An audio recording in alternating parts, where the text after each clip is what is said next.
Une maladie est dite rare lorsqu'elle atteint moins d'une personne sur 2000. Des maladies rares, mais qui pourtant concernent 3 millions de personnes en France, soit près de 4,5% de la population. À ce jour, entre 6 et 8 000 maladies rares sont identifiées en France et de nouvelles sont découvertes chaque semaine. Les maladies rares sont aussi dans 80% des cas d'origine génétique et 85% d'entre elles ne disposent pas de traitements qui permettent d'en guérir. Depuis 2005, le ministère en charge de la Santé a lancé 3 plans nationaux maladies rares qui encadrent et structurent la mobilisation. Le premier plan national a identifié des centres de référence maladies rares, les CRMR, qui rassemblent en leur sein des équipes pluridisciplinaires hautement spécialisées pour une maladie rare ou un groupe de maladies rares. Les centres de référence ont pour vocation première d'assurer la prise en charge des patients, mais ils ont également des missions d'enseignement, de formation et de recherche. En appui aux centres de référence, les centres de compétences assurent la prise en charge et le suivi des patients en région, au plus proche de leur domicile, et participent à l'ensemble des missions des centres de référence. Ils complètent le maillage territorial.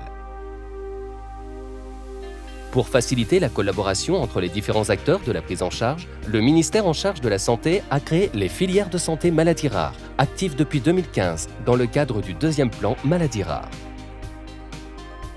Elles ont pour objectif d'animer et de coordonner les actions en réunissant les centres de référence et de compétences, les laboratoires de diagnostic, les unités de recherche, les universités, les structures éducatives, sociales et médico-sociales et les associations de personnes malades. Les filières sont organisées par groupes de maladies rares, soit responsables d'une atteinte d'un même organe ou système, soit proches dans leurs manifestations, leurs conséquences ou leur prise en charge.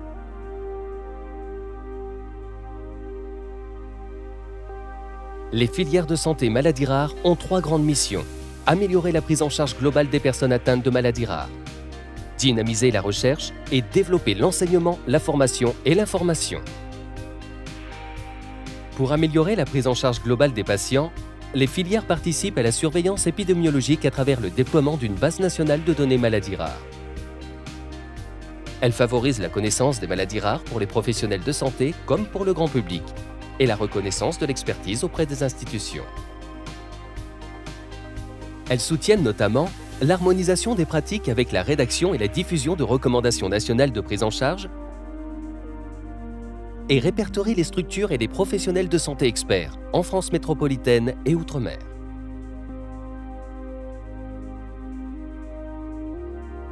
Les filières de santé maladies rares soutiennent et coordonnent également des travaux de recherche et favorise la visibilité de ces projets au niveau national et international.